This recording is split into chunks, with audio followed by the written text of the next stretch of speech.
Hello everybody, here we are today talking about how the Washington Capitals did without Alex Ovechkin when he was injured, just kind of getting into that. But before we get started, please make sure to subscribe if you're new to me or hockey, whatever the case may be. That being said, let's get on into it. So Alex Ovechkin got off to a fantastic start this year with 15 goals in 18 games played, and there was the possibility for him to go out there and possibly win the Rocket for the 10th time in his career, while also maybe seeing his team do something they haven't done since 2017, which is win the President's Trophy, while also possibly seeing him go out there and break number 99 Wayne Gretzky's goal record all in the same season. Those plans looked like they may have been fractured by a fractured fibula on the part of Alex Ovechkin, as he was set to miss some games. This was obviously a big deal for a variety of reasons. You're losing a guy that's scoring a lot of goals and a player that is, again, your leader. He's your captain. But at the same time, too, you got to think on a team level, this team was third overall at the league's overall standings before he got hurt. This is where you wondered if things really were going to go sideways, but instead, we kind of got to see what this team was made of in his time. So how exactly did they do while he was out? Well, prior to him missing, they were 13-4-1 in their first 18 games and sat third in the league for points percentage. As for his departure, they ended up going 10-5-1, so they did reduce a little bit in terms of points percentage, but they only fell to 8th, which I think is still big because whenever you see a team lose a player of this caliber and they're still a top 10 side, I think that really is a huge positive and a testament to what their capabilities and durability is. And in this case, it was absolutely massive as the New Jersey Devils, a team that is in their division, that is one of those division contenders, ended up doing a little bit better than them, but they're able to keep things close, and they also have games in hand. So a huge deal for Washington as they're trying to go out there and claim a division title, which could be a step to possibly, making their path easier in the postseason. But besides just the overall record, how did the numbers look offensively? Things looked really, really good when Ovechkin was out there. They were scoring 4.3 goals for per 60, which was the best in the entire NHL. When he ended up, missing these 16 games, they did drop off to 2.92 goals for per 60, which was 18th in the league. That is a big difference, over a goal for per 60, basically meaning that per 60 minutes you're scoring a goal less. But at the end of the day, I think that part of this was, a good chunk of December where there was a little bit of a quiet run. They didn't have a single game where they scored more than 4 goals, except for the return of Ovi, where they ended up winning last night 5-2 against Toronto. But they did have some games right after he left where they were able to score a ton of goals. It just dropped off a little bit, but guess what? They're still winning. And then that kind of pushes us over to the defensive numbers, talking about how exactly did this team win. Well, I'd say in part, the defensive numbers kind of indicate this, as when Ovi was out there, they ended up having a 2.76 goals against per 60, goals allowed per 60. This was good for 9th in the league. When he ended up missing these games, it was 2.43. That is 6th best in the entire span. And then again, after they got kind of in those high-scoring affairs right after he left, December treated them really, really well defensively, as they ended up having games where they didn't allow more than 3 goals for the entirety of December. And this is huge. You ended up seeing, again, some players end up stepping up for them. Charlie Lindgren and then, of course, Logan Thompson as well are two of those names you really think about here. Two goalies ended up having good numbers for the month, as they had a save percentage of .920 or better. And this is why you kind of felt really good about this team going into the year. A lot of talent just all in the lineup. Also seeing two goalies that had a lot to prove. Lindgren had a good run last year. Logan Thompson, a player that you feel like could be good. And just seeing the side be even better without him is really impressive. So a team that, when getting their player back, was possibly in contention or could be in contention for a top 10 offense or maybe even top 5.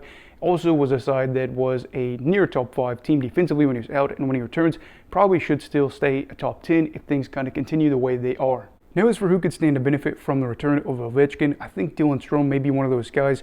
He ended up having a really good run. I believe in his first 18 games, he had 28 points, was set to have a career year, and still pretty much could have a career year. But when Ovi was out there, or when Ovi was not out there, I should say, he ended up seeing his points drop from about 1.5 per game to about half a point per game.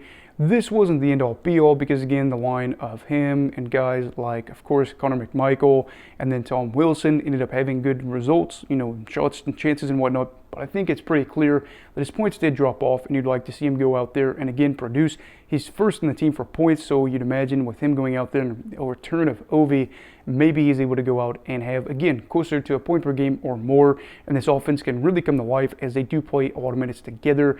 As for something that I really think was impressive, and I did want to give their player their props while he was out, was Pierre-Luc Dubois, a player that I think really did go out there and step up for this team when they needed him to. He ended up leading the team for points in 14 in the 16 games played.